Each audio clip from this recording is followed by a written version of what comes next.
IBF Student Society would like to welcome all of you and thank all of you for allocating some time in your busy schedule to attend this workshop. Before we start, please allow me to give a brief introduction about our speaker for today. Brother Musbah al-Din, he is currently a researcher at ISRA. He is a member of Association of a Chartered Certified Accountant, and he is also IOP Certified Islamic Professional Accountant. He is a holder of Master of Science, Islamic Banking and Finance, and he is holder of Bachelor of Science in Applied Accounting from Oxford Brookes University. Brothers and sisters, please join me to welcome our brother Musbah al-Din to conduct this workshop.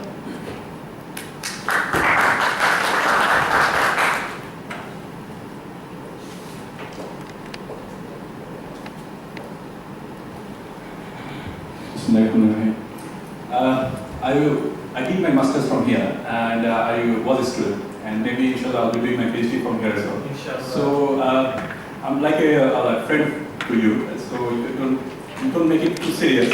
I otherwise I'll feel nervous, I'm still feeling nervous now. So people are so, you're looking very seriously to me. Try to relax, and it's a friendly discussion. I'll just try to share my knowledge, whatever I know. Not whatever I know, just basics, a few basics on external audit. Okay. Before I go, please note that whatever I'll say is from you, from me, not from, does not necessarily represent official view of Israel. So it's only from me. Okay. Of course, second I agree or maybe disagree. Okay. Before that, may I know if anyone here have exposure to external audit or audit itself, or any kind of audit? Okay, I know one brother there, like that he is a professional auditor. Other than that, anyone?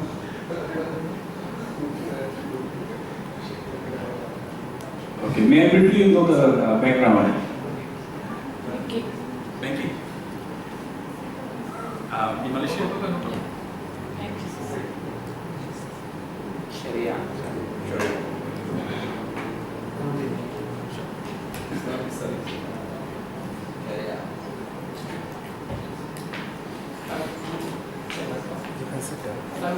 Islamic studies. Sit down. Finance and Yeah. business. Yes. Finance. Sit down. Okay.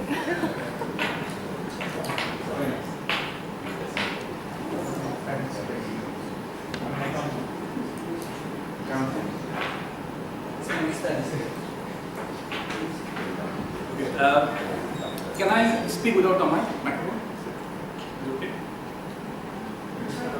Yeah. Okay. It looks that a good number of us here are from accounting background. So I believe you have studied auditing to some extent before. So it may, some of the materials may appear to be repeating to you or old to you or familiar to you. It's okay, but I hope it will be very useful to those who are not from accounting or finance background. Today I'll be giving some basic ideas about external audit, how it works. And of course, you are free to ask questions. And please ask questions, because this is a very dry subject. If you don't ask questions, it will be quite boring. I mean, after half an hour, I'm sure you'll feel sleepy. So ask questions, make it interesting. Ask even difficult questions, whatever comes to your mind, just ask. Don't worry about it.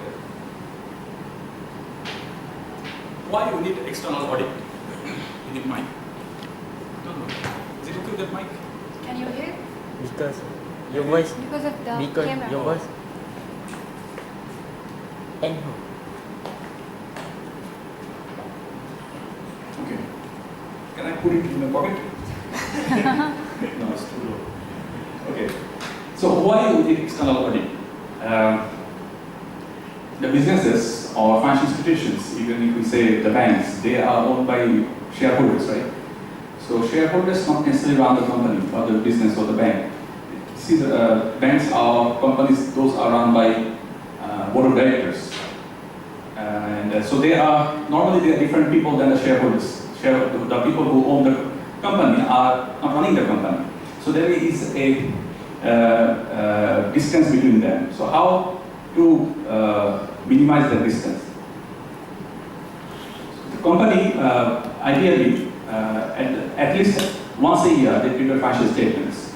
But of course, if it is a financial institution, they may prepare quarterly statements and publish that as interim financial statements in their website ideally.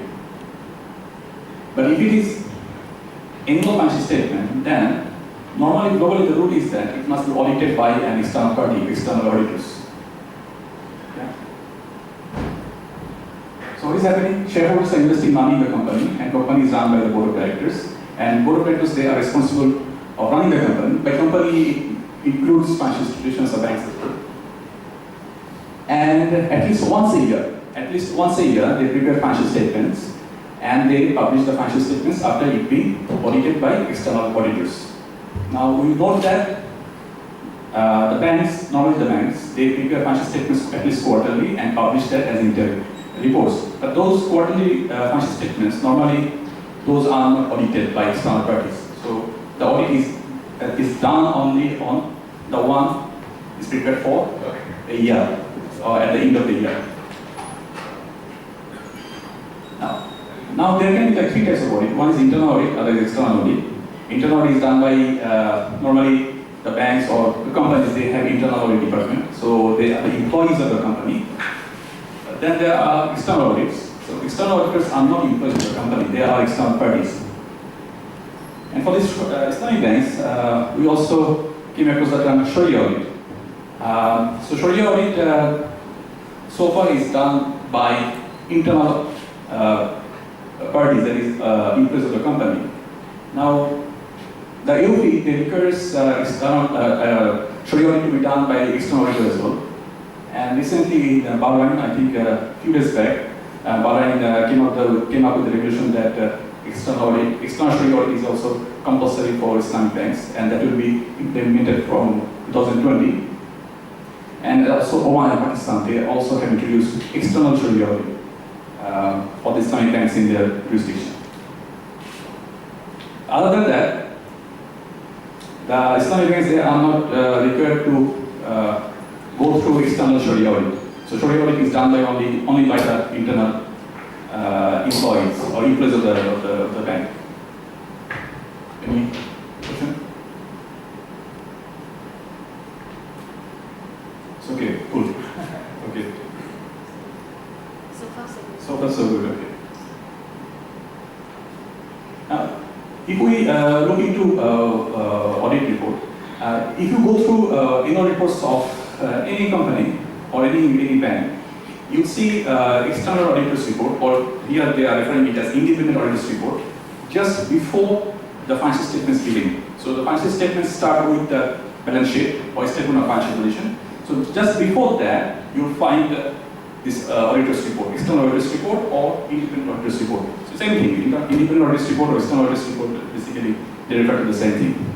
And the one thing you can also see, the independent auditor's report or external auditor's report is addressed to the shareholders. Even though, of course, external auditor's report, this gives some level of comfort or assurance to other parties as well. But this report is addressed to the shareholders, not stakeholders, right? It is too small for you to see from the back. You see, it says to the shareholders of Bahrain Islamic Bank. If you look at the auditor's report of Bank Islam, you see it says to the members of the bank. By members, it refers to shareholders as well. Yeah, so it addresses to the shareholders. Okay, so we can maybe we'll go through the content later on. Let's proceed on. Now, what is an external audit? If we look into this definition, it's a very nice definition. It says an external audit is forming an independent opinion. So you can see external audit is for forming an opinion. So this is an opinion. This is not a. You can understand now one opinion may vary one party to other party.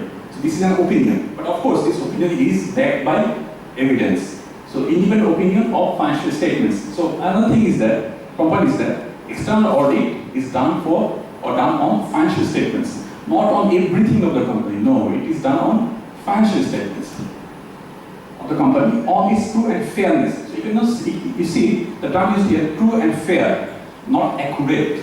So the auditors do not say that the financial statements are accurate. They don't say that. They say it represents true and fair. So it's true, it's fair.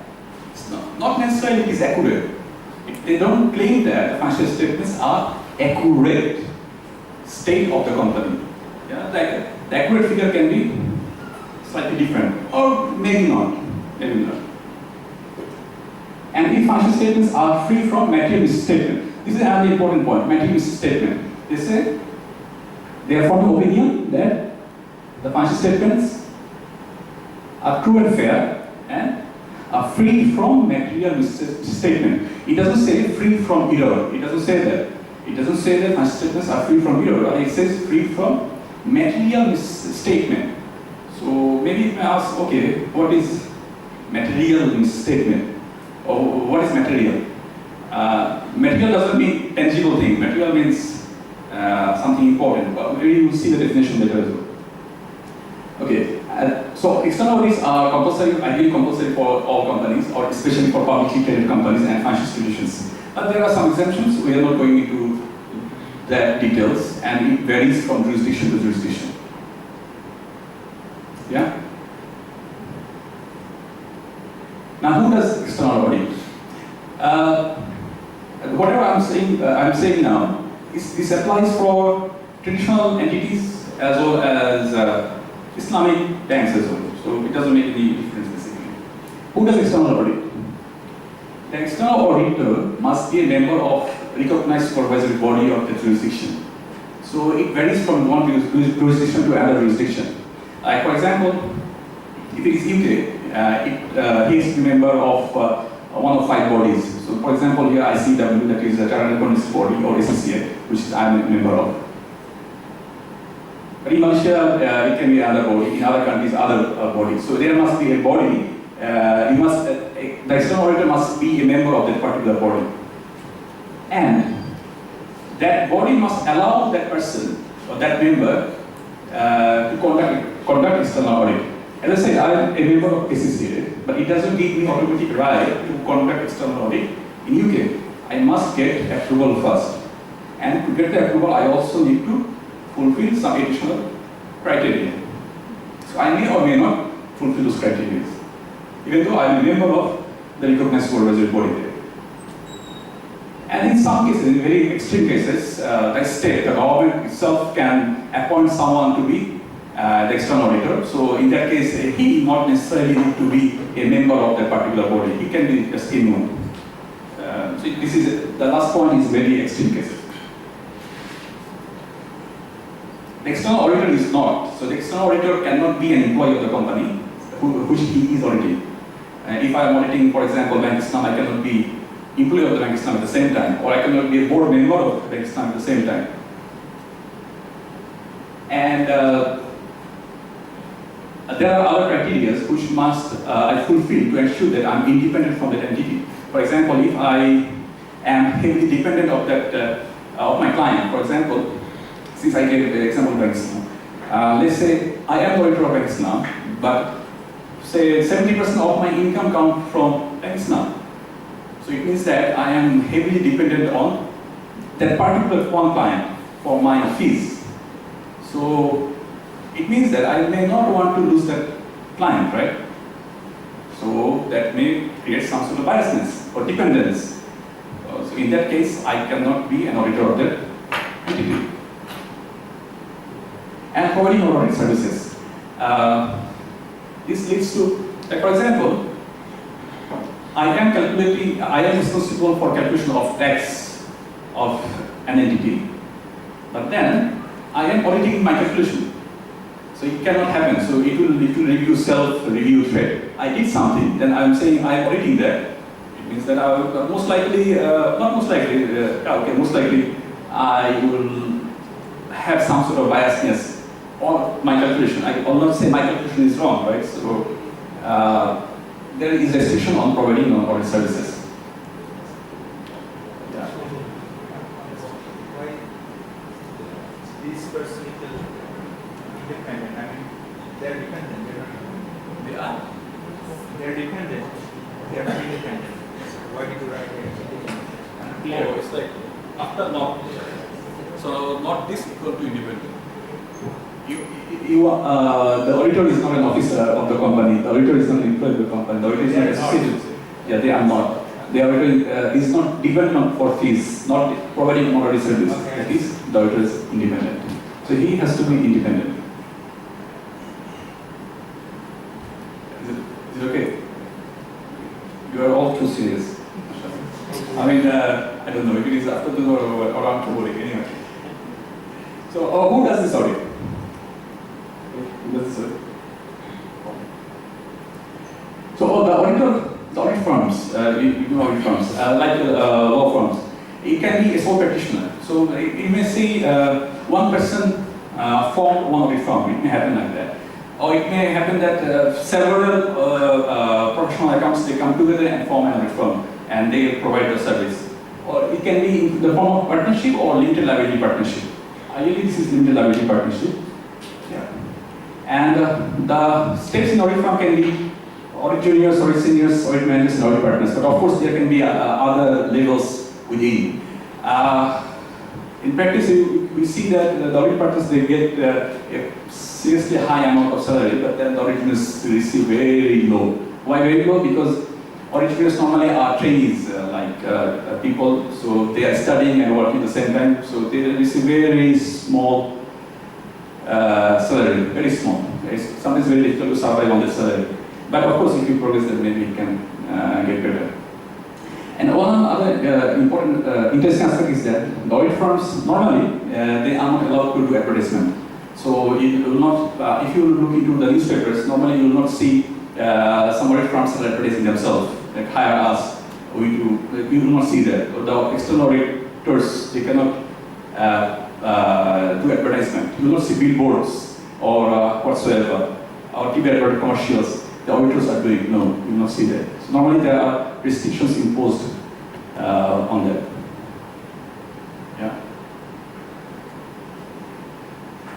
This is just to give an idea for those who are not exposed to external audit idea.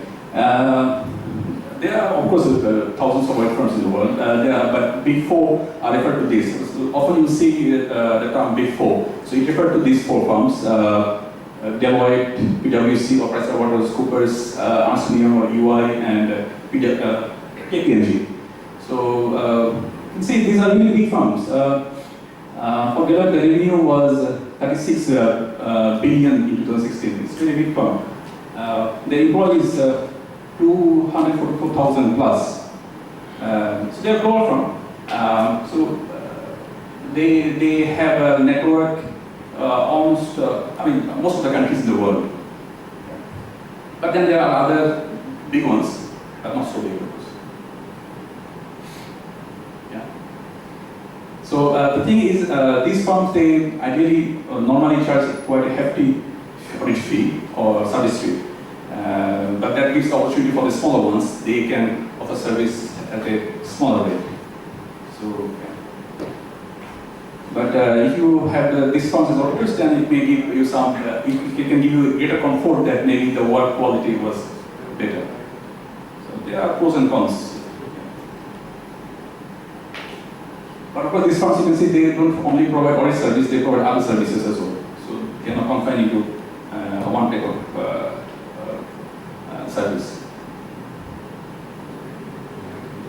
Okay, who appoints the external auditors? The shareholders, they appoint external auditors at the AGM, but of course this is based on the recommendations, recommendation by the board of directors. So what happens is that the board of directors, they recommend the auditor that okay, we are going to appoint this firm, say PwC, to audit us in the following year.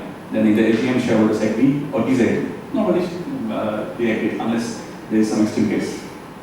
So shareholders, they appoint the auditors, but the directors appoint only if it is the very first time. So we get to, they were very, this is the very first year. So in that case, the directors may appoint auditors. And in very special cases, the state may appoint It's very special case.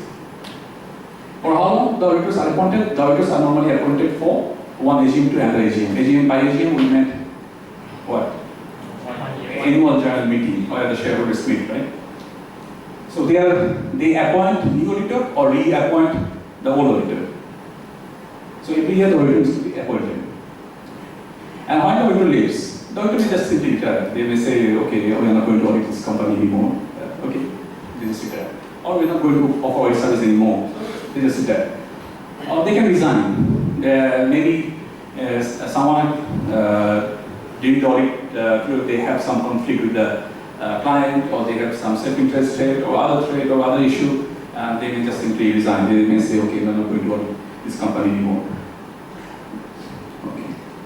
And remove, of course, in some cases, and it's of course a very extreme case, that the company or the directors may not be really happy with auditors, and they may say, okay, we are going to remove you. So in that case, they may call AGM or AGM and remove the auditor. And that will be a very extreme case. And then it will be, if it's a big company, of course, it will be a very big news in the newspapers. Normally it doesn't happen. But of course, the company can remove auditors, but of course, the removal must be done by the shareholders. But it will be initiated by board of directors. But they themselves can remove. The removal by approval will be done by the shareholders. By EGM, EGM refers to extraordinary general meeting. So AGM is held annually, annual general meeting, it holds annually. But in some extraordinary circumstances, the company may want to decide something very urgently. They may not want to wait until the next AGM. So in that case, they can call EGM. So in the EGM, they may decide some very urgent, and they may take a very urgent decision, which must be approved by the shareholders. Some decisions can be done by or taken by board of directors, of course, but for some decisions it must be approved by shareholders. In that case, EGM can be necessary.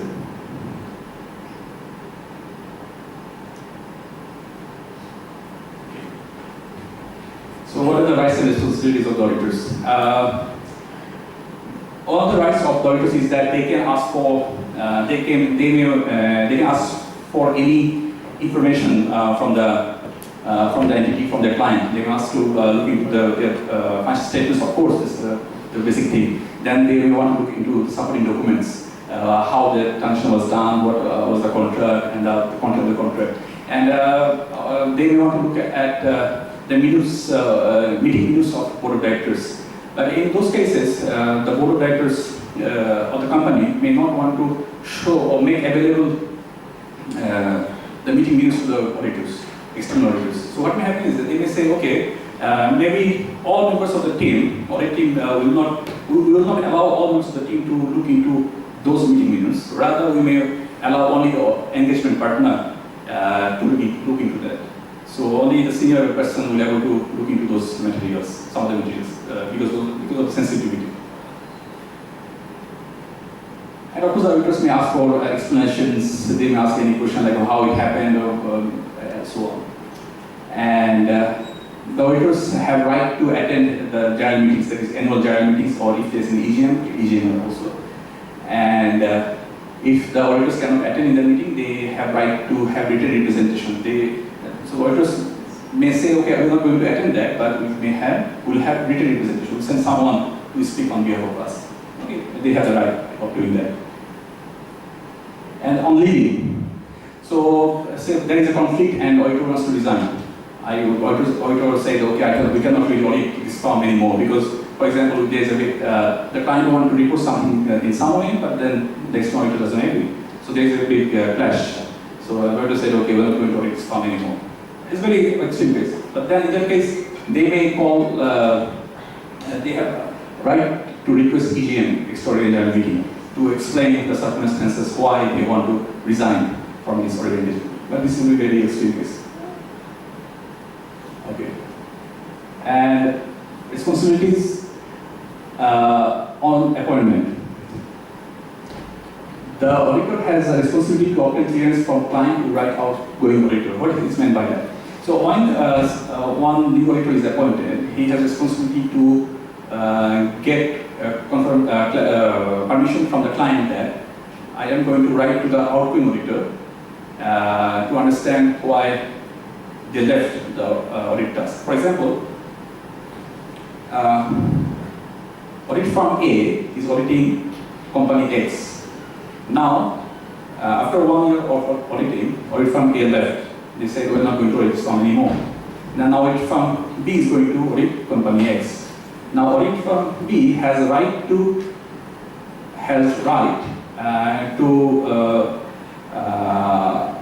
communicate audit firm A, the outgoing auditor, that why you left. Is there any circumstances? Was there any threat from the client or any other issues that I must be aware of, or we must be aware of? So the incoming audit firm has a responsibility to get approval from client to write to outgoing auditor. I don't know, it may sound it is complex. Yeah, I think if consistently. And on leaving a deposit a statement of circumstances, that means that when they are leaving, it is their responsibility to deposit a statement of circumstances. By that it means why they are leaving. It may happen that in some jurisdictions, is a particular auditor or a particular audit firm cannot audit a particular company for more than a certain number of years. For example, not more than 3 years. Especially if it's for a bank, it may happen that in some jurisdictions, one particular firm, one single firm, cannot audit a particular bank for more than 3 consecutive years. So if they audit for 3 years, then they cannot continue for 4th year. They must take a break. So even if it's a break for 1 year, yeah, they must take a break. So after the break, they may again start. So in some jurisdictions, there is a requirement not to continue with same auditor with the same client for certain number of, for more than certain number of years. There is restriction put on that.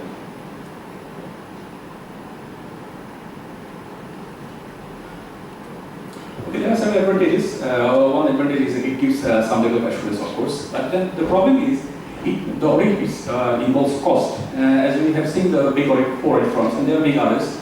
If you want to appoint big audit firms or reputed audit firms, then it will involve cost. The fee will be higher. Yeah, the biggest problem is disruption to management.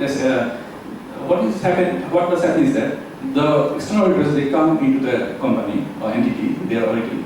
They take a room, for example. They basically do office for a few weeks in the client. So they have the client has to give a space to the auditors. That's one thing. And second thing is the auditors will be asking for documents, supporting documents, and why this happened like that, why this happened like that, what is the document? If you don't have a document, or what is the explanation? So they'll be asking questions, too many questions.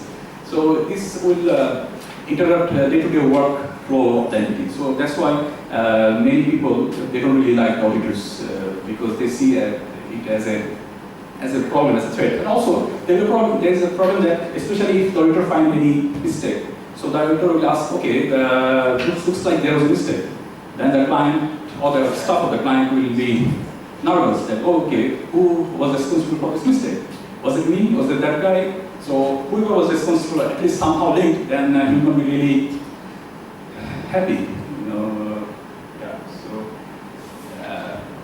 that is one of the issues of external audit. So you see, especially in the external audits, at the beginning days, the first days, client stops at the client, and the auditors are really happy. They smile together, exchange jokes together. But after a few days on, then the distance starts to appear because the auditors are asking questions, and now staffs at the client are afraid that, oh, when he asks what question, and then if I'm not able to answer the question, I'll be in trouble. And if I was responsible, then that is another problem.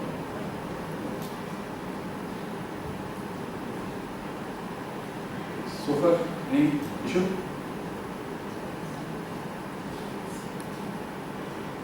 You make us clear. That's why we don't have to. MashaAllah. Okay. Yeah. Point number 4.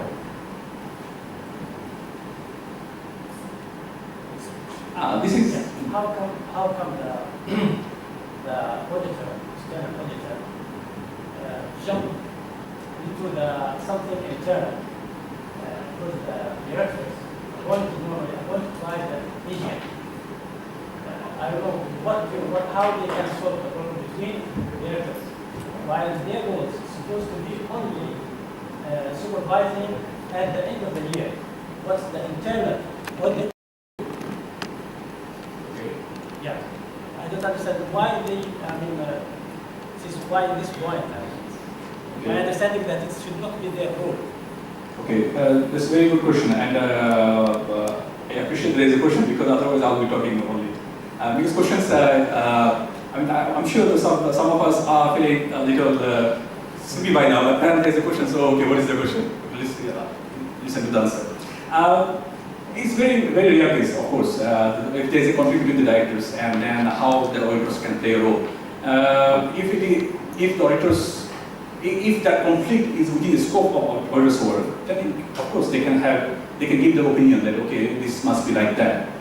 Yeah. So if the auditors give an opinion, so there is an external opinion and opinion by external auditors, so it can be appreciated by the directors, and if there's any differences, maybe that will be mitigated. Yeah. But it will be very, very, as you rightly point out, it's a very rare case. Who put the standards and these guidelines? Because I saw all this, nothing mentioned about the Sharia, just normal, general audit, external audit. Okay. Okay. Now, we are talking about Sharia audit.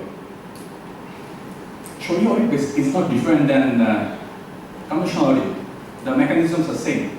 The concepts are same. Now, the Sharia audit done by internal auditors, this is about the scope of work.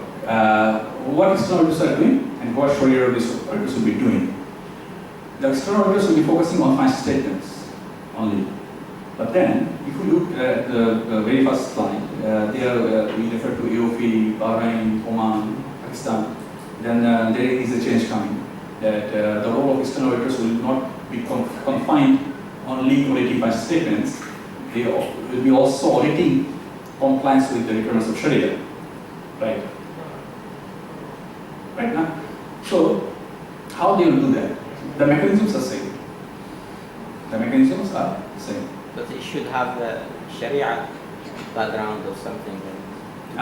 So is it really necessary to have Sharia background to do Sharia audit? No. No. Yes, of course. The audit is not done by one person. This is done by a team. Right? So there will be experts from different fields. So yes, it will be good to have someone with Sharia expertise in the team. Yeah. If you look at the AOP standard on audit, they don't say that, even they specifically say that it is not a requirement to have a Sharia background to do that audit. But of course, he must have some knowledge of that. For internal Sharia audit, you mean? There they refer to external one, but even for internal same. Because what is the scope of the audit? Are they auditing the fatwa, or they are auditing compliance with the fatwa? So if they are auditing the fatwa, yes, then of course they have to have some expertise. But they are not doing that. This is not within their scope. Their scope of work is to look into compliance with that ruling, with that fatwa. So fatwa is there. They are not auditing the fatwa. They have their scope of work is not extended to that. So only to audit compliance, they don't have to have expertise. But of course, they have to understand, okay, what does the ruling say, and how it applies, and what are the issues, or what are the risks there. Yes, they need to understand that. So, I am from Oman, and I went to meet some stuff in Sharia, in Islamic bank. They said the internal Sharia reviewer, when the external audit, Oman have the external audit, Sharia audit. When he came to the audit, he doesn't know anything about Sharia. He goes, why you this, what this mudar, what mudaraba mean, what's mustasna mean? He doesn't know anything. How can he audit this transaction and he have no idea what Sharia is? That is a very good question. The external auditors came to audit. So it happens not only auditing Islamic banks or auditing or Sharia audit. It happens to financial audit as well, audit of financial statements as well.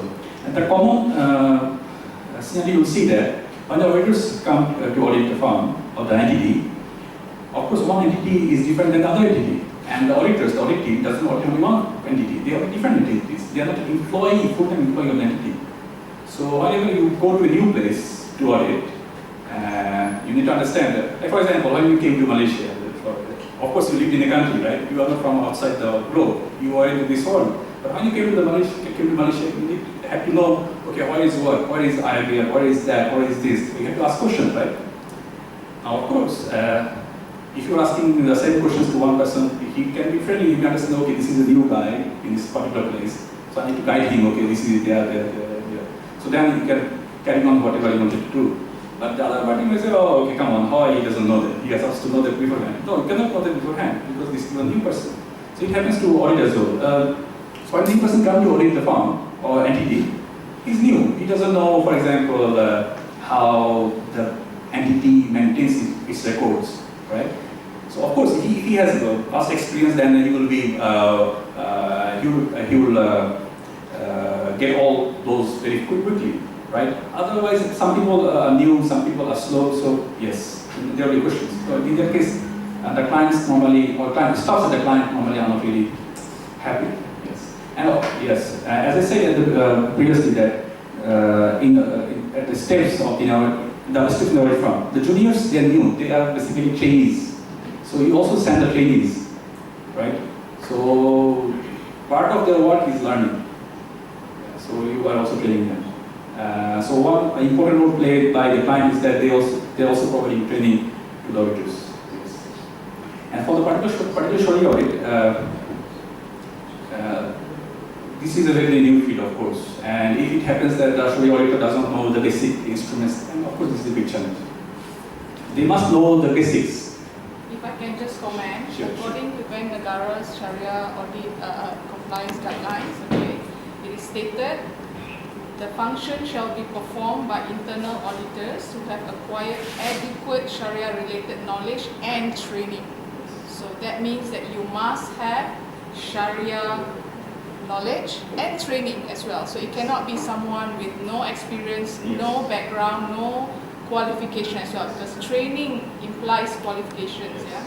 So it says, in addition, the internal auditors may engage the expertise of the IFI's Sharia officers in performing the audit, as long as the objectivity of the audit is not compromised.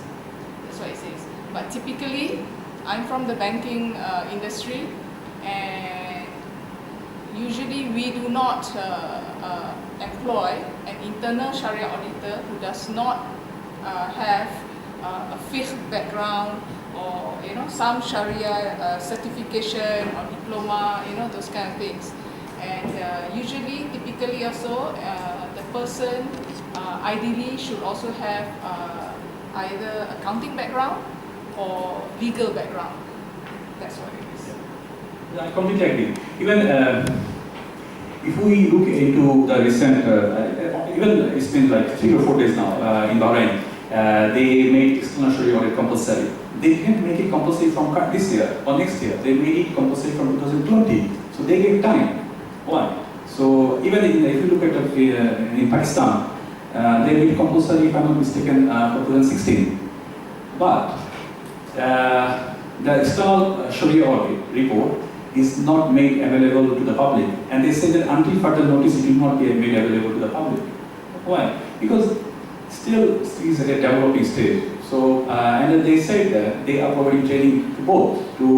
They are providing training to the Sharia experts on the auditing side and auditors on Sharia side. Yeah. But it may, of course, it may happen that the audit firm, if it's not a very reputed one or a small, if it's a small one, they may send some people who are new. Okay, it may happen, but not a preferred way of doing things. At least they should provide some training, asking like what is Mudaraba, no, just like too basic now.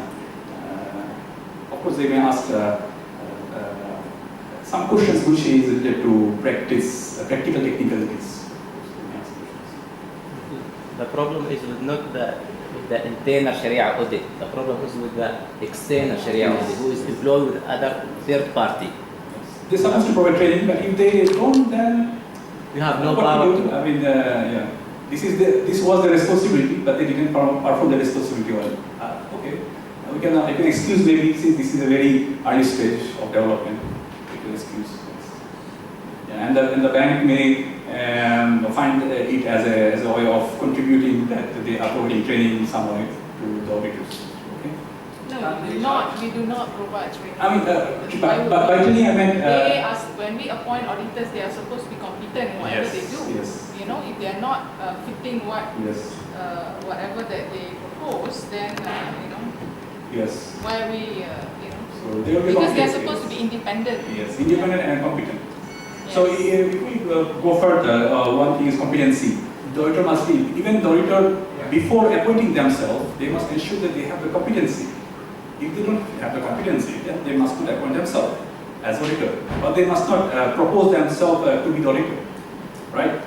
So if a firm, they are not competent, or they don't have enough competent people, but still they want to audit, they are not performing their responsibility or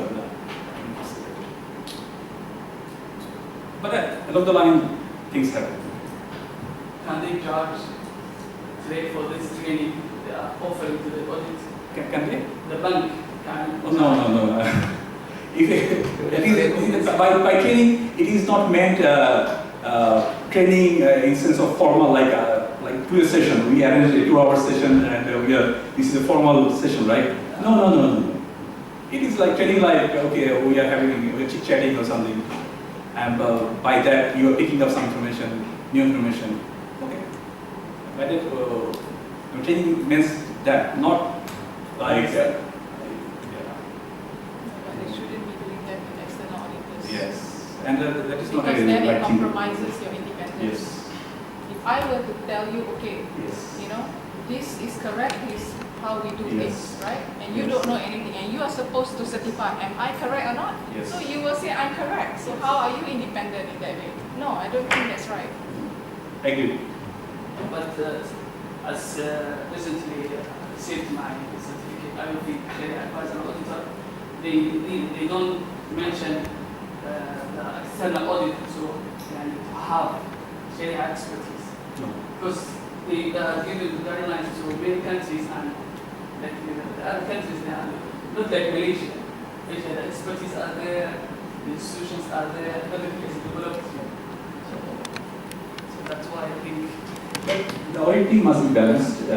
Even though not all members have Sharia expertise, at least there must be someone or appropriate number of people who has sufficient Sharia knowledge, so that if there is any question they can ask, they can refer to.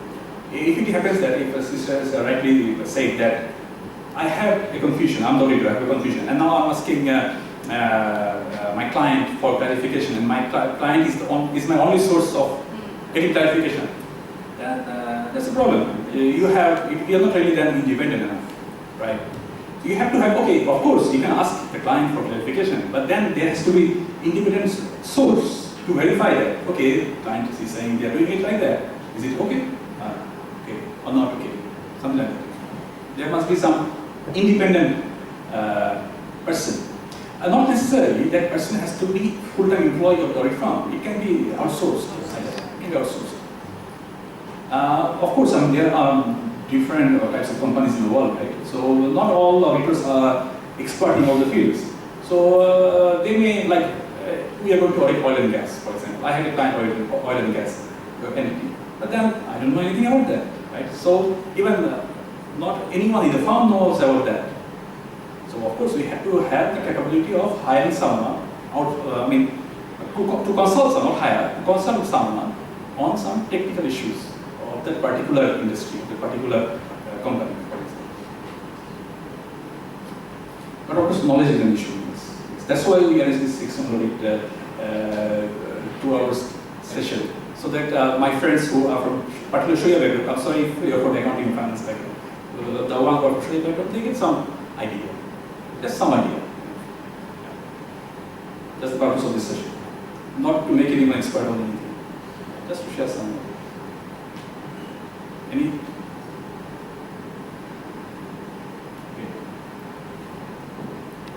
Now, just before discussing further on audit, I want to clarify that, point out that audit is a type of assurance service. So there are other types of assurance service. And there are two types of assurance service. One gives reasonable assurance. Oh, this next slide. Yeah, there are examples of assurance service, audit of financial statement. This is one type of assurance.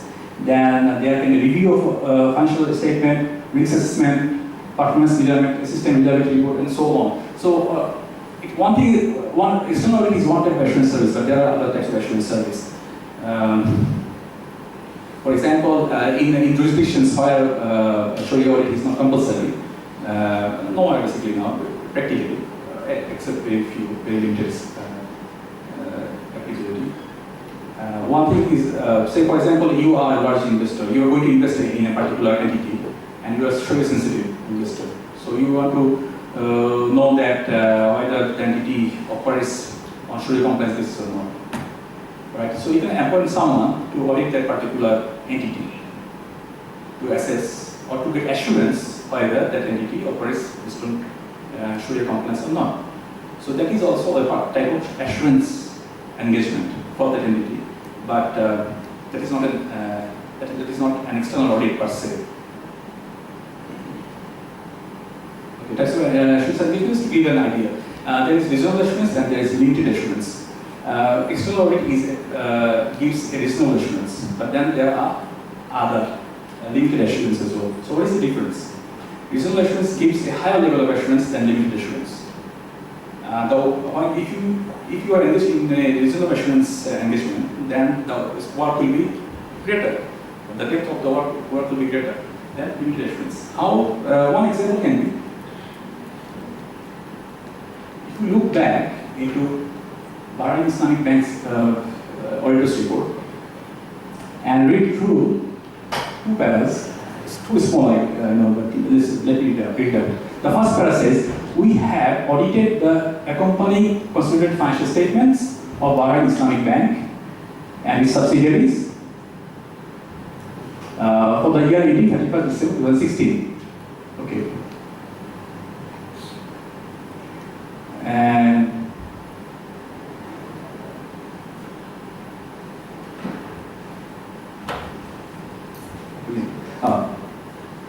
so in the opinion paragraph, it says, in our opinion, the financial statements give a true and fair view of the financial position of the group. So in the opinion paragraph, it says the financial statements give a true and fair view of the financial position of the bank. So this here they are talking about the financial statements. But if we look at there is another opinion. There it says,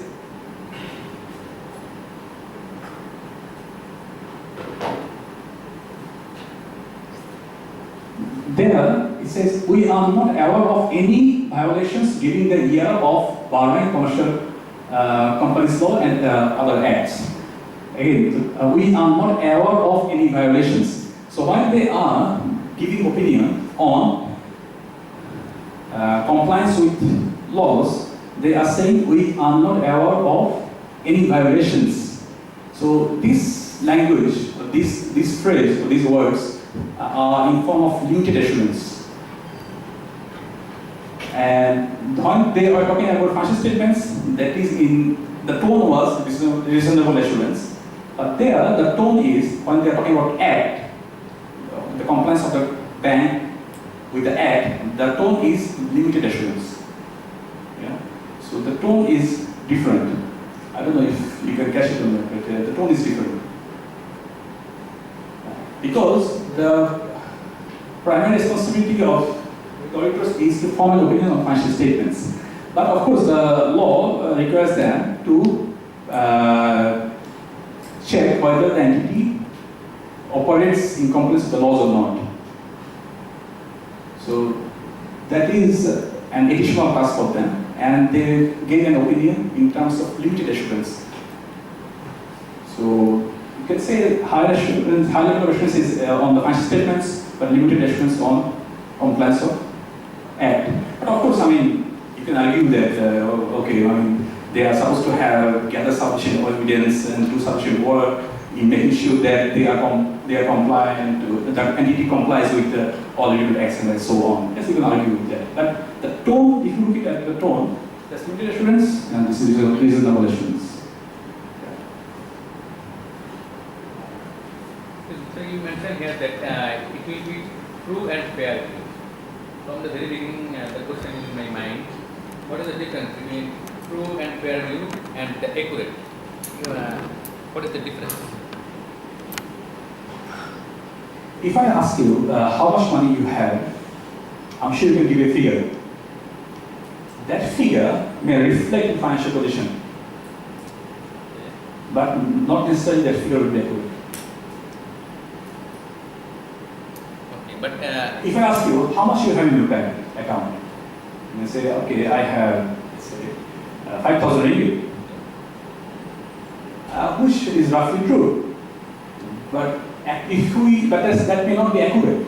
The accurate figure can be 5,001 ringgit or 10 ringgit, right? Or 5,112 ringgit, right?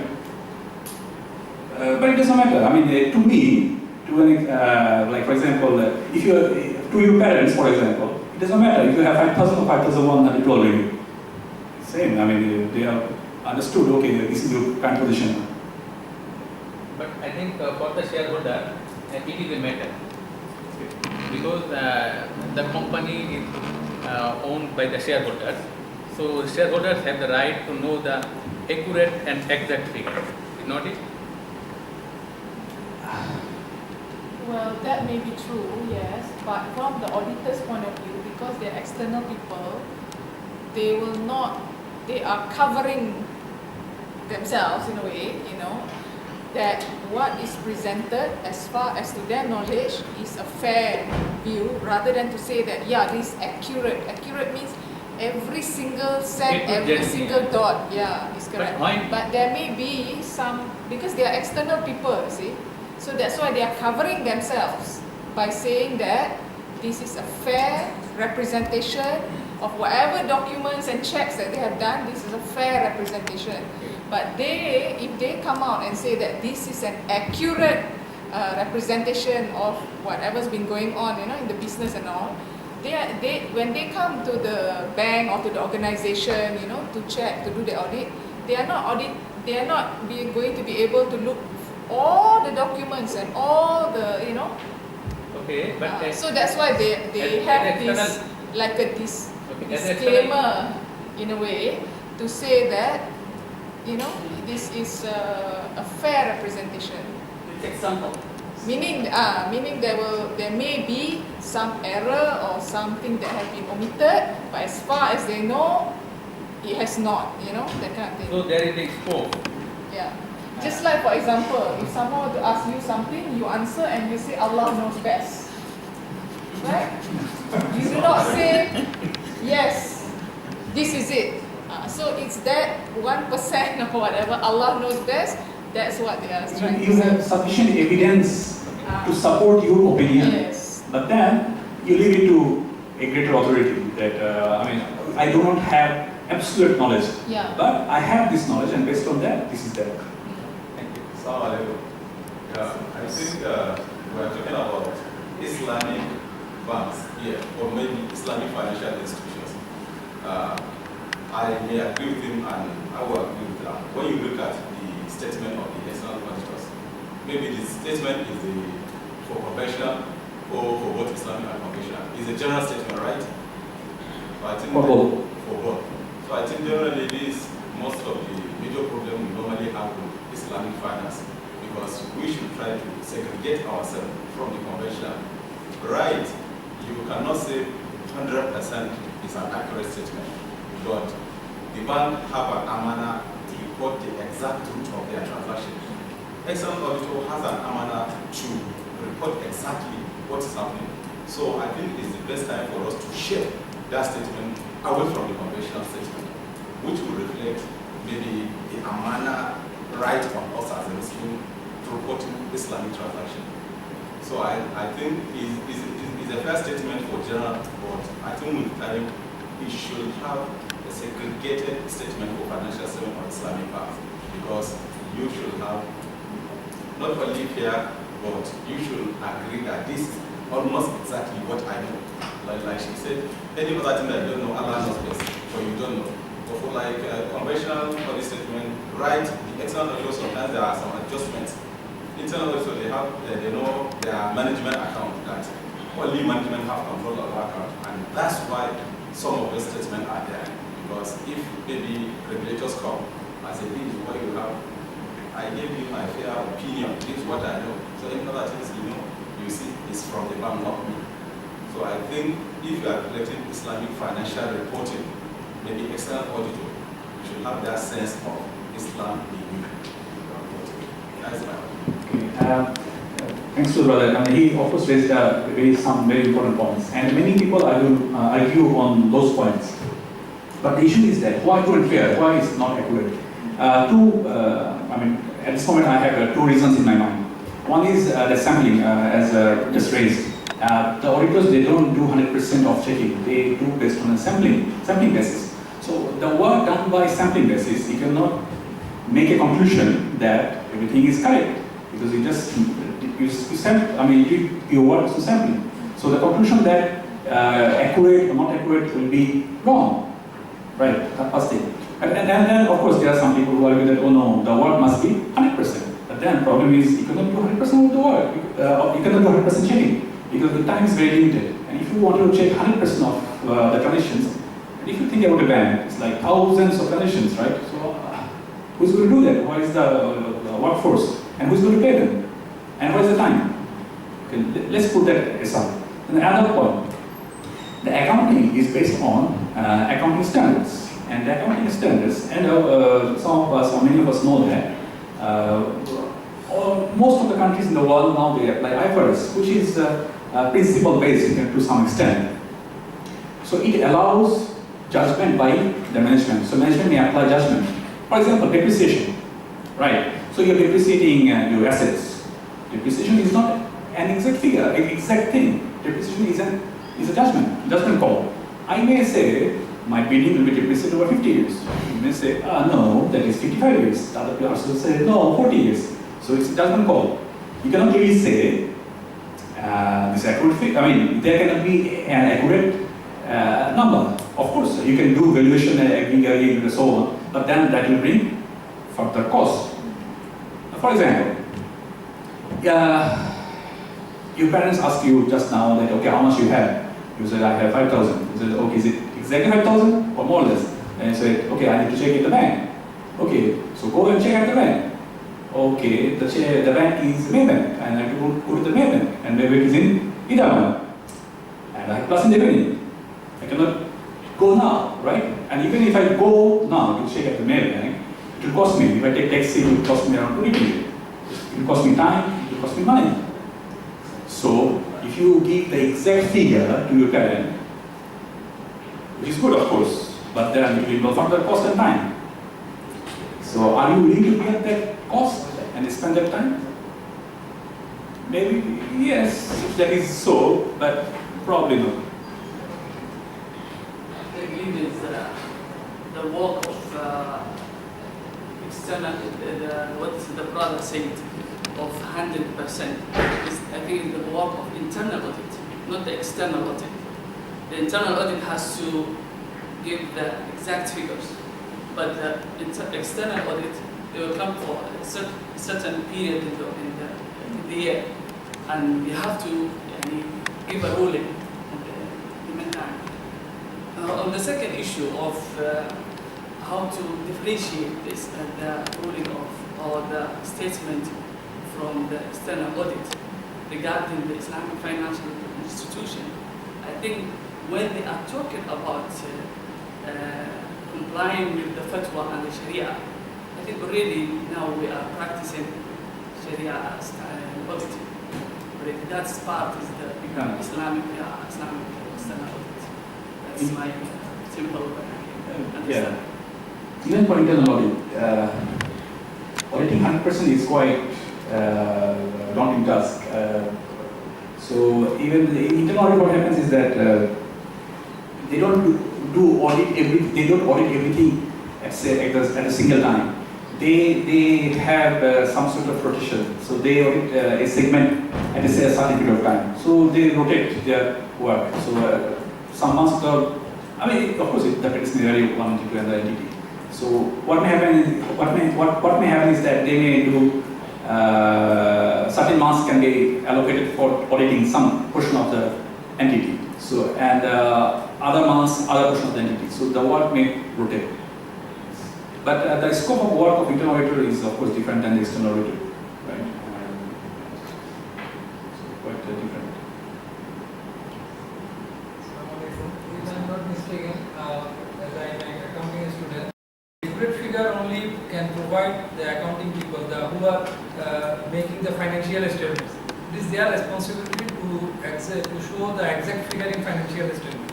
When someone is going to audit this, then their purpose is that just to check whether this they maintain all the process or not. Is there any major laggings? And if we see the users of these external auditors, audit reports users, they also see the same things. There's the company or the entity follow the rules or they have the major violence of rules or not. I think the language is there, true and fair. It may be a clear concept to the users of external audit reports. Then they will get the knowledge, the information what they are needed from this statement. Yeah, of course, I mean, there will be a difference of way can look into, of course, I mean, as the role of our collective role is to look into what is happening and then improve further, right? Isn't it?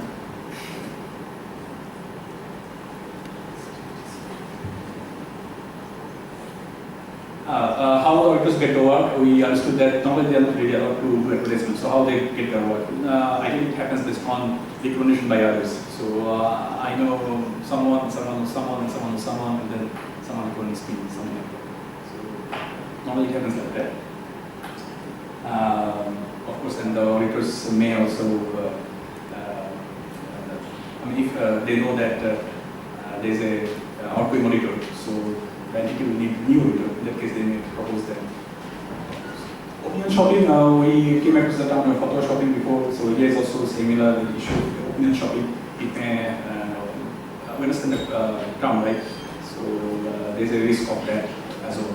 But if, the ideal scenario is that if the auditor suspect that the client is looking for, doing opinion shopping, in that case, the auditor better not to engage into that engagement. That's the ideal scenario. So what's the for me? The opinion shopping, I didn't understand. Oh, opinion shopping. Of course, audit is done by the people, and some people are more lenient than others, right? If we look, what is the slide now? It's coming materially.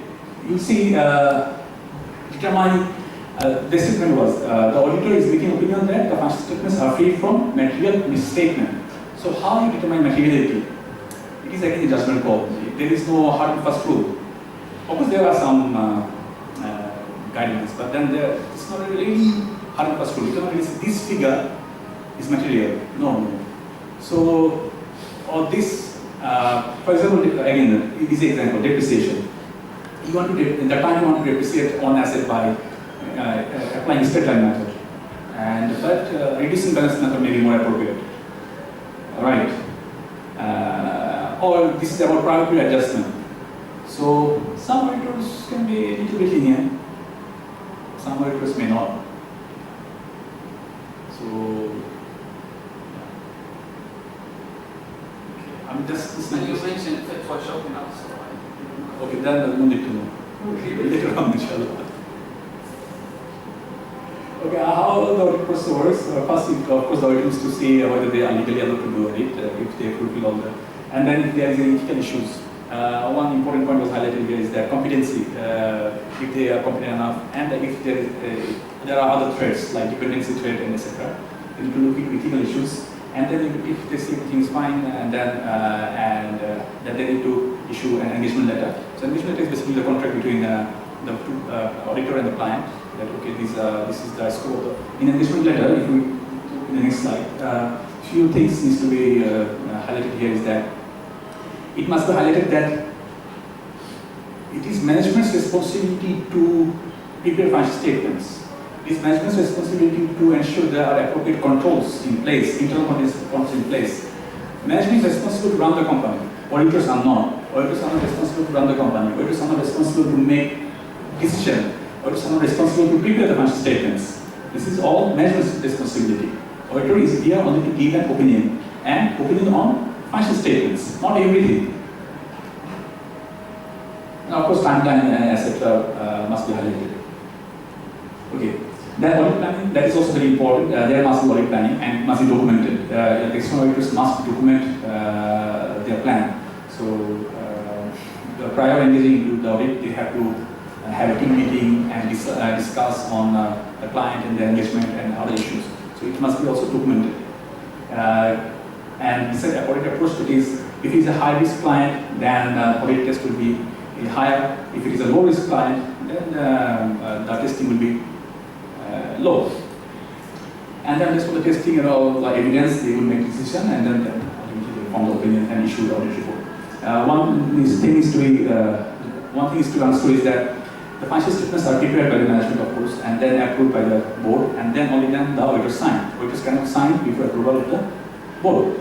So we must ensure that the auditors are signing the report after board of directors approve that. And then afterwards it will be approved by the shareholders. Shareholders, the ultimate authority to accept or reject. They will say, oh no, we're not really happy with this financial statement or the audit report. It's like very extreme. They have the authority of saying it. Money, the external Sharia audit is supposed to submit his report to the central bank. Of course, if it's a bank, then of course, central bank comes into the picture. Yes, of course, it's a very good point. If it's a bank, then ideally it must go through the central bank. It's in Malaysia as well. Malaysia have no external. No, this is external audit. No.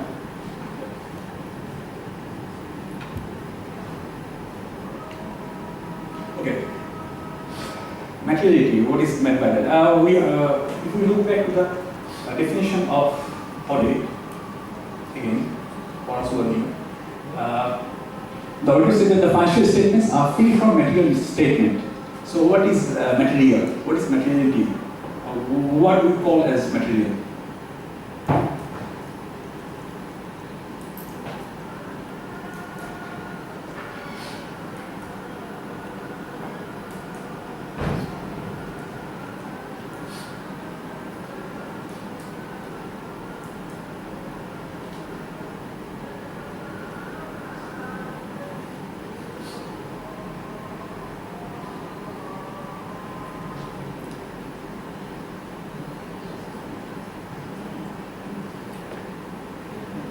Okay, what is materiality? The text is very small, I know, but it basically says information is material if its omission or statement could influence the economic decisions of users taken on the basis of the financial statements. Basically, material information is any information, omission, by omission I meant absence of which or misstatement of which will influence the economic decision of the shareholder. For example, if it is absent or stated, the shareholders will be the economic decision of the shareholder will be affected. What is the economic decision of the shareholder? Maybe continue to hold the share, or to buy the share, or to sell the share, whatever it is. Yeah. So how much it is determined? It can be two types. One is based on the number, or it can be quantity or quality. There is no hard and fast rule again. By size, it can be 5% to 10% of profit before tax. It can be 0.5% to 1% of revenue, 1% to 2% of total assets. So different auditors have different way of calculating material, for calculation of materiality. And by nature, if it is significant enough, for example, this statement of one figure may make one entity profitable, whereas it actually make loss. Or this statement of one figure which make the company to report loss, whereas in fact the company make profit. So it can be material. or if the misstatement or omission of one transaction which was done, which was with the directors of the company, in the case of bank, you can say, of course. For example, to understand very simply, for example, many of us, we do not know how much we have exactly in our wallet. Now, let's assume you left your wallet here and came back and then picked it up, and then later on you found out that, okay, 10 ringgit from your wallet was stolen.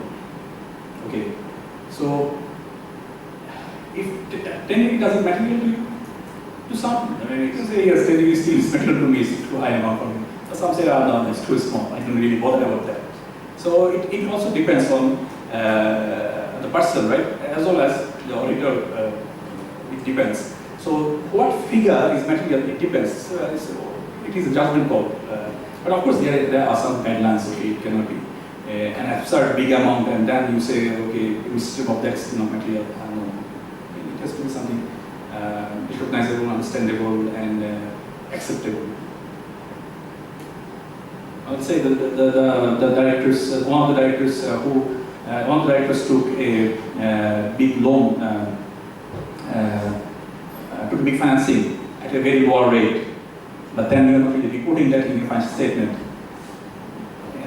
To a banking skill, the amount may be small or not that big because those sort of loans are given to us as well. But since it happened with the director who have some sort of influential power, not reporting that can be immaterial information.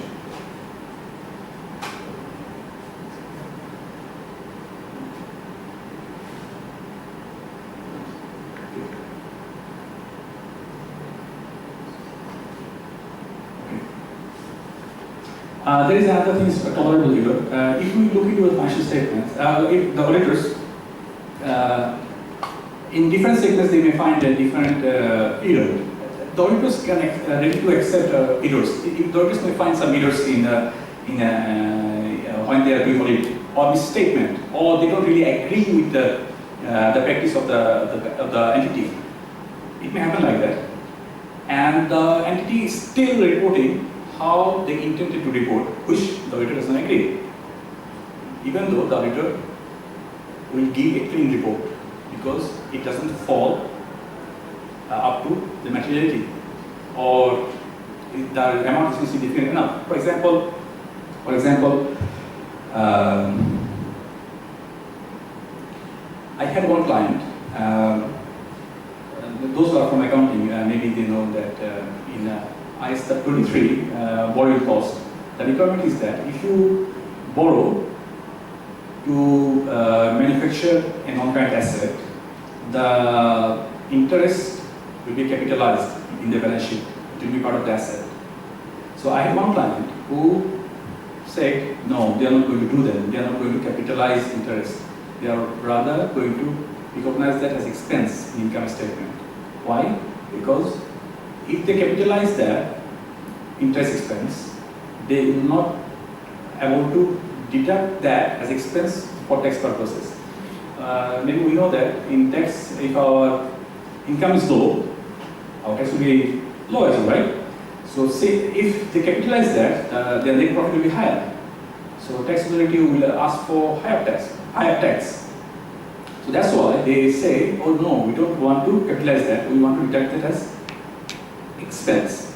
But this is against the requirement of IS 23, the International Accounting Standard Norm 23. Right, so and this is a big amount. And the auditor said, the client said, whatever you say to us, to the auditors, they are saying that whatever you do or whatever you say, we are going to recognize that interest expense as interest expense in income statement. We are not going to capitalize that. Now, as auditor, what we can do? Shall we form our opinion based on this? I mean, should this affect our opinion or not? Now, again, this is judgment call. If the amount is big, then we may say, okay, of course, this should reflect in our opinion. But we may say, okay, the amount is big, but still there is a ground. Because in that particular jurisdiction, yes, the tax authority is not that friendly. I think most of the jurisdictions they are not. But anyway, so it will be, even though the accounting standard requires something in some way, but for practical reason, it will be good to have that as expense. So we may agree with them, we disagree with them. Even if we, so first thing we may agree with them, other things we may disagree with them. And if we disagree with them, what to do with that? Will that reflect will that be reflected in our opinion or not? So, of course, it may vary one auditor to another auditor. I may say one way, you may say the other way. You may say, yeah. Anyway, so tolerable behavior.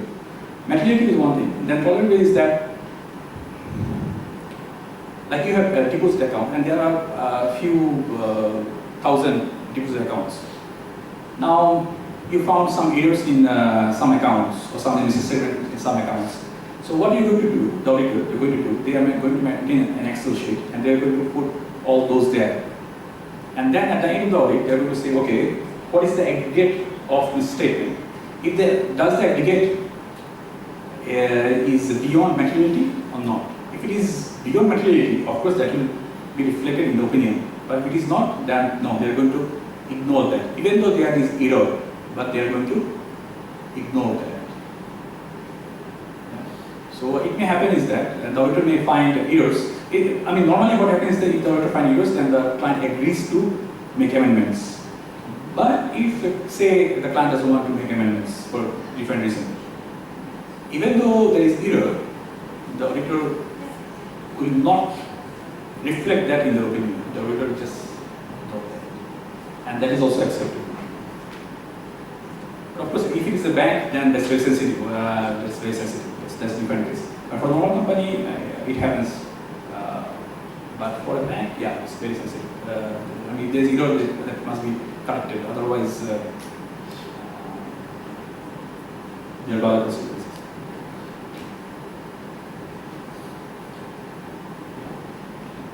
Sounds strange. Okay, how much evidence the auditors need? It's up to them, as much evidence as they need to make an opinion. And it depends on the risk of the entity. If the entity is a reputed entity, and after the risk assessment, the auditor found that the internal control system is good, risk is low, then the evidence requirement will be lower. If they found that risk is high, internal control system is not internal control system is not good, then the evidence they will require is more. Okay, so sufficient just to appropriate the audit evidence. The evidence is reliable if it is obtained from independent external sources. Internal sources with effective controls, obtained directly by audit, original documents internally generated with less control source, obtained indirectly, oral photocopies. Basically what happens is that sometimes the auditors may ask the client for clarification. In that case, the client may give verbal explanation of how the transaction happened. So if it is verbal, of course the acceptability will be lower. If it is by a written document which is approved by related parties, then the acceptance will be higher. Especially if it is by an external party, then the acceptability of the particular evidence will be even higher. Even if it is from external party, if you see that that external party is somehow linked with the client, then maybe, for example, the client gave an evidence from an external party, say consultancy firm X, on say on the external Sharia firm, consultancy firm, they gave opinion on particular transaction to the clients. That's an external party. But then that external consultancy firm and the client, they have common director. Even though it's an external firm, but they have director in common. So in that case, maybe the reliability will be lower because, okay, even though the consultancy firm is external party, but they have some level of interlink. So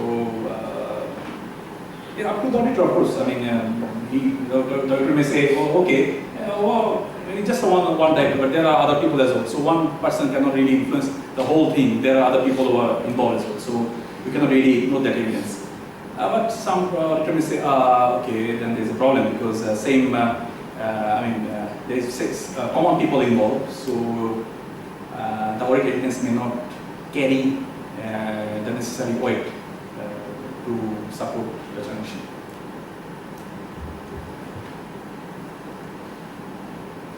Okay, these are the ways of gathering audit evidence. So one is analytical review. You can go through the financial statements, the figures. If you can compare this year's figures with previous year's figures. If you see sudden change, sudden up or sudden down in certain line item, then that may raise concern. Okay, why suddenly this figure is so high or this figure is so low? So you may want to look into that. Inquiry, of course, you can always ask the client. It happens frequently. Inspection, this is the primary thing. You need to go through the external goes through all the supporting documents. For example, first they need to find out who's to authorize what, the authorization level. So, and then look at the documents, okay, whether these documents are authorized by necessary people or not. So maybe it may happen that is that during the audit, there's subsequently 3 signatures, but there are only 2 people signed, or there's supposed to be or only 1 people signed. Or even if there's a signature, you know that of course signature is done by the pen, one thing. The other thing is you can stamp. So even is it ink or is it a stamp?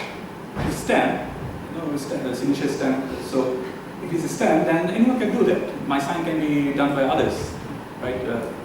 So then there will be a concern that, okay, whether the stamp was done with permission by the appropriate person or not. For example, say for example, the CFO is supposed to sign, but then he is now out of the country, and that document is to be signed very urgently, right? So instead of he signing by his pen, rather one staff chop that on the document, stamp that.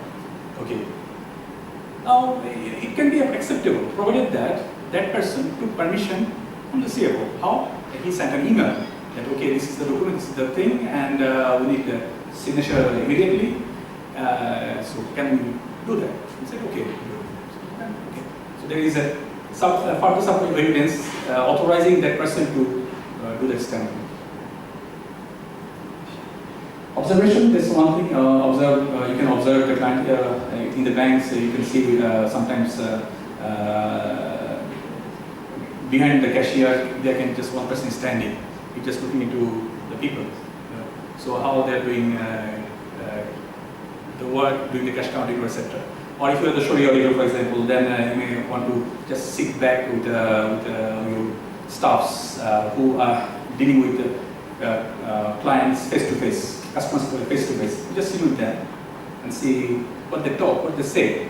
So when the customers ask questions and the reply they are giving, is it in accordance with the bank's guideline or Sharia requirement or not, or criteria or not. So we just sit with them and listen to them, how they are doing the work. And from there, you can pick up any issues. In conclusion, this is what we do, that is we need to recalculate the figures. So for example, there is a depreciation or like interest income or financing income or financing expense, whatever it is. So from the system, we can capture, we can extract those information, of course, but then we can recalculate to see whether the system did calculation correctly or not. Confirmation, that's an important thing, that is we can send confirmation letters to others. Like for example, one particular client has, say, 10 million ringgit account with us. It may happen that we can write to the client, but of course it must be after getting permission from the bank itself. So we cannot just write to the client. We have to get permission before, then we can write.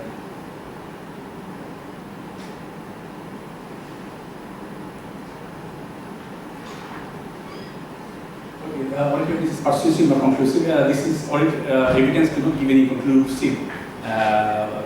Doesn't allow you to make a conclusive opinion. This is only persuasive. It's like persuade you to make a particular opinion. This is not a final say. of course, there has to be enough evidence gathered, and you have to have enough documents kept in case there is any issue later on, so that you can defend yourself. Sampling, we all understand about the sampling, right? So auditors do not do 100% work, they do just sampling. Sampling can be statistical sampling, or it can be random, unhaphazard sampling. Working paper, that's the important thing, that's the evidence taken by the auditor in case, for two things. One thing is to allow them to continue the work properly, and in case if recurring audit, so they are auditing this year, and so if they have working papers kept, this can allow them to audit better in the next year as well. That's one thing. Other thing is it will work as an evidence for them. So later on, if something happens, if say government is somehow not happy with particular entity, and they may want to say, okay, who was the auditor? So you are the auditor. Okay, so what was the evidence of you forming that particular opinion? So auditor must come up with the evidence that okay, they did a proper job. There are no negligence in the work. It happens. Yeah. Not one time, I don't want to mention it. I mean, it's a very difficult one globally. Ethics is very important. The auditor must ensure that there is no threat of independence, there is no conflict of interest, and confidentiality must be maintained. Of course, nowadays we use our laptops in public places as well. So it may happen that that may leak information, or sometimes we chit chat or we use to our phone, etc. So we must be careful.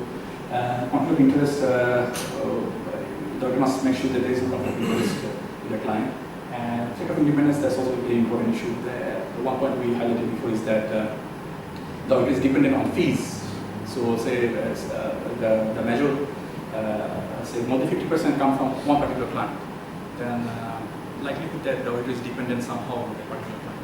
So the auditor may not, I mean, it can be seen as a threat to the independence. One thing.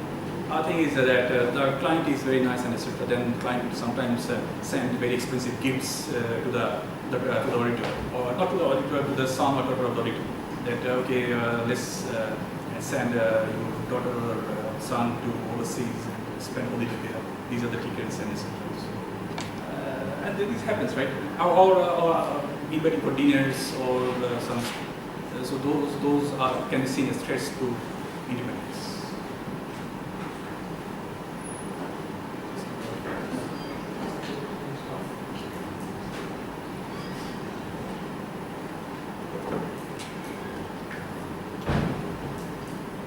That's it. Oh, no, there's no more thing.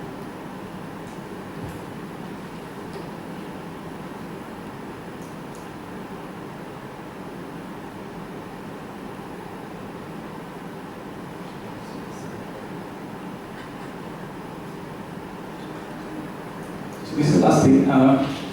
Audit report can be different types. One is unmodified report and another is modified report. Unmodified report is a very clean one. Nothing wrong is there. Yeah. Nothing wrong is that by that I meant there is no material misstatement. Everything is fine. A modified report can be issued by the auditor sometimes, but it can be two types. One is unqualified report and another is qualified report. So if it is qualified report, it's bad, not good. So if qualified means the audit report is qualified, means it's bad. Anyway, so modified report can be two types. One is unqualified report. In that case, there can be emphasis of matter paragraph. Which is meant by that? What is meant by that? For example, suddenly someone sued the client, our company, our client, the auditor's client. So in that case, there is a very big risk that the client may face a hefty fine. So in such a case, maybe the auditor may wish to highlight that in the emphasis of matter paragraph. It's just highlighting one or two particular issues. Yeah, but of course it has to be significant to highlight in the audit report. So it's just emphasis on matter. So it means that everything is, the financial statements prepared by the client is true and fair, there is no material statement, but then we wish to highlight or we wish to emphasize on the following matters. So there can be one or two emphasis on matter. Emphasis on matter cannot be too much. It should be only a few. only a few. Like for example, there's a big dispute going on between the bank and the client, and the amount is very large. So if the bank loses the case, the dispute, the bank will have to pay certain, the profitability of the bank will be highly affected. So in that case, there is nothing wrong with that.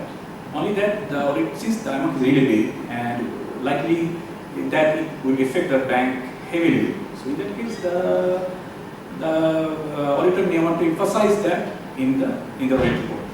Just emphasize it, nothing else. So qualified report, it can be two ways: disagreement with the management, other is limitation of scope.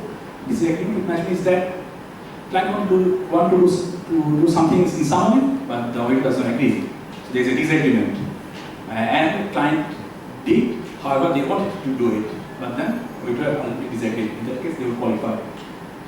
Other thing is that the auditor wanted to audit something, but then the client didn't provide sufficient audit evidence, So, for example, the auditor wanted information about a particular client, transaction with a particular customer of the bank, but then the bank said it's a sensitive customer, we are going to give you the information. Let's say that's a very top political leader. So the bank said, we are not going to give you the information. Or there's a delay, and ultimately they didn't give the information to the auditor.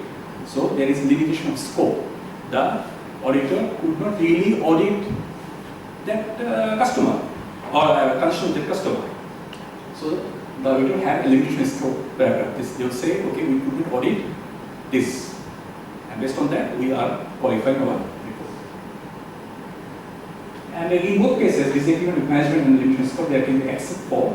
It means that everything, whatever we audited in our client, gives a true and fair picture of the financial position of the entity, except for this particular transaction with maybe one or two transactions. So there can be one except for that. So it's very rare to have adverse opinion or disagreement opinion. It's very rare. In one AOSSG report, I've seen that they said in Mauritius, for one entity, they apply AOFI for accounting of ISARA standard, even though they are required to apply IFRS. So because of that, the auditors qualified their report. Qualified means disagreement with management. So management said they want to apply AOFI standard for accounting of ISARA. Auditor said, no, the requirement is to follow IFRS. This disagreement. So, by disagreement, in this case, maybe you may say, not really wrong, right? Some may say, no, you are supposed to follow the rule, you didn't follow the rule. So, of course, the auditor, by law, he supposed to make his opinion based on the applicable rules, not go beyond that. That's my presentation, or what I need to share with you. Thank you so much. Thank you very much. And if you have any question, you can ask, of course. I have a question. Is there any difference between external audit of Islamic institution and other institution, except knowing some Sharia's knowledge? Is there any difference between?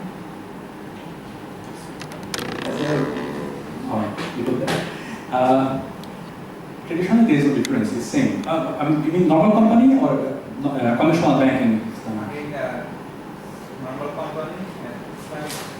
Okay, of course, if it is like for example, if you are auditing a manufacturing company, your audit should be in some way. If you are auditing a banking institution, it will be a different way.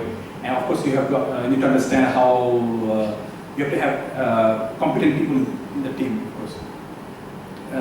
But the mechanisms applied are same. But if it is now, we need to look into the scope of our work. If auditors scope of the work goes beyond financial statements, auditing of financial statements, and then of course they need to have competence in those areas as well. But this is a very new concept in the field of Sharia, having external audit. As I already have shared regarding Pakistan, for example, they are training people, both sides. So it is happening maybe in other countries. Still developing. Still, it's very new. Like Bahrain, they said 2020, right? Pakistan, they said they started, but they said they are not going to publish that to the public. It's still, the report will only go to central bank, SBP, State Bank of Pakistan. So Still they are in primary language. yes,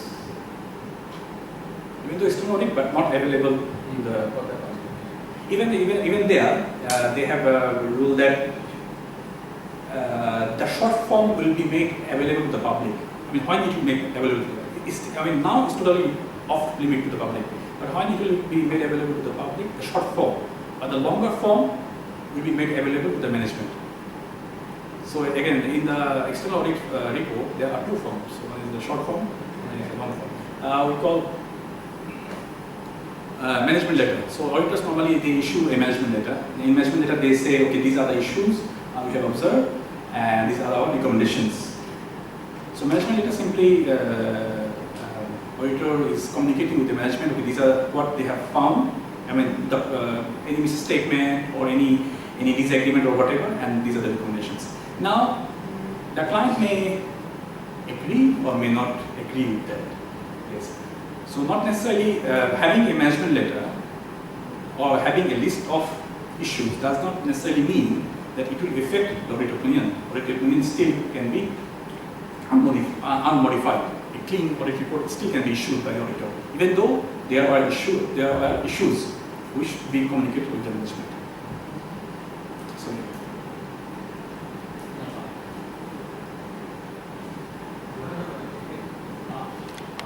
I was late, so I don't know in the beginning there was any explanations of the errors which could happen, what are the errors could happen during the auditing.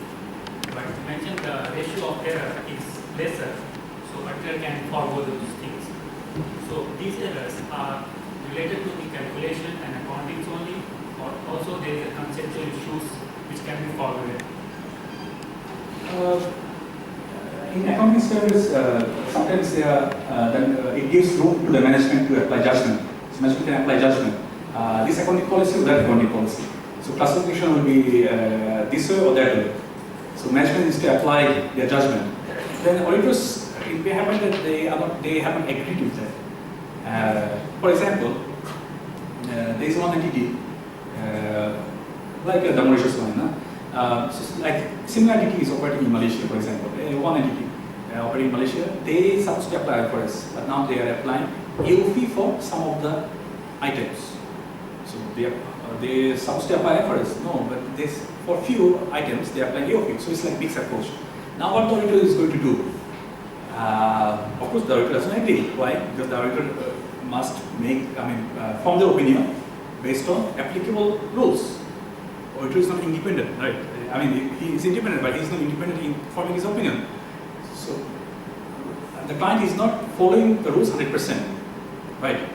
So, even though the client is not following the rules 100%, the opinion formed by the auditor is clean, is unmodified, because the issues the misstatement are not that big. Provided that it's not that big, of course. I mean, it is not beyond materiality.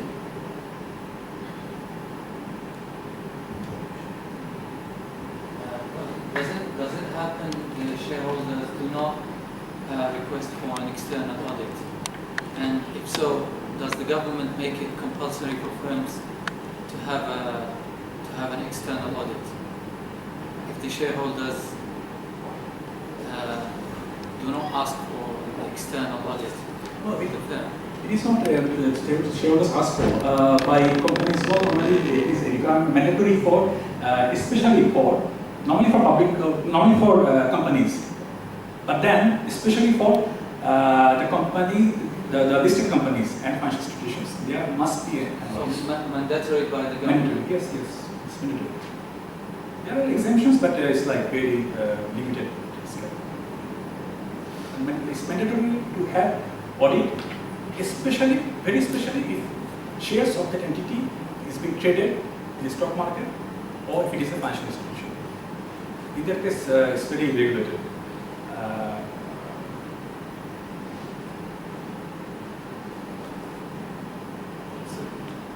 Is there any specific limit to consider materiality? Yes, I had shown in a slide. That is a rough guideline, yes. But the farm itself. Is it a standard?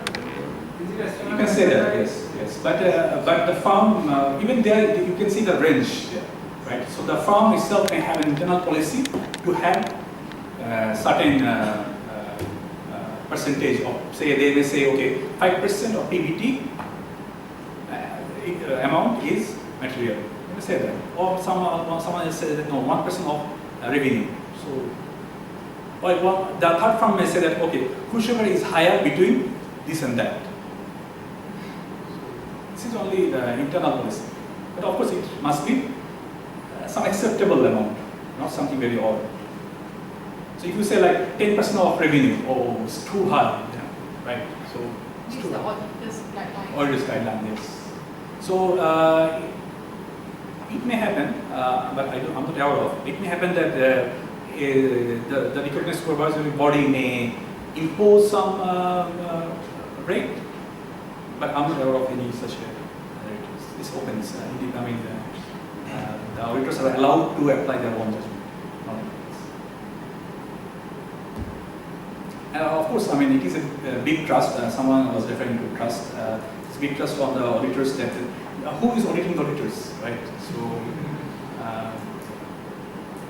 if it is a banking institution, then yes, you can say that banks are being audited by external auditors, of course, but then central bank is also auditing them. So there is a cross check. Yeah, if there is a big discrepancy, then central bank may get very upset. I think it was in Cyprus, they banned PwC, if I'm not mistaken. One of the Eastern European countries, no, sorry, Cyprus. Is it Cyprus or one of the Eastern European countries?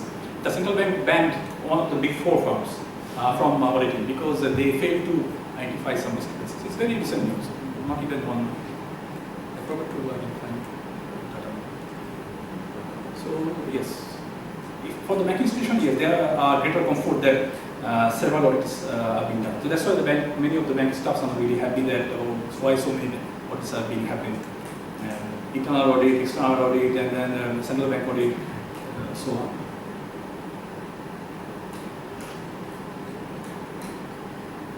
Yeah. Otherwise, thanks for listening, even though it's very dry stuff here. Anyway. Thank you so much. Thank you.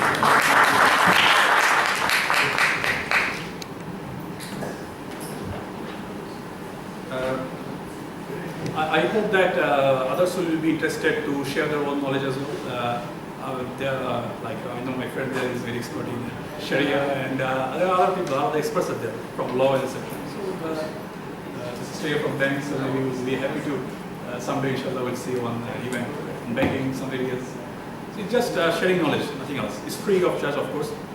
And for me, cash flow is negative because I have to pay to come here, I'm not getting anything. So, but anyways, it's just sharing knowledge. And thanks to my office, especially for allowing me to come here. This is license to my office now. Thanks so much. We really enjoyed your presence here with us, and the differences between today and what we learned today and some other activities we had here, and especially that when the experts come to us, they just give us the basic information, definitions. So we really don't get the real attachment with what's happening in the industry. While today we really enjoyed and thank you for the fruitful discussion. Thank you so much. I think you're friends, so there can be some sort of biasness. Independence Yes. and And we thank the Student Society of IBM for yeah, of course. their effort. Thank you so much. Thank you so much for coming.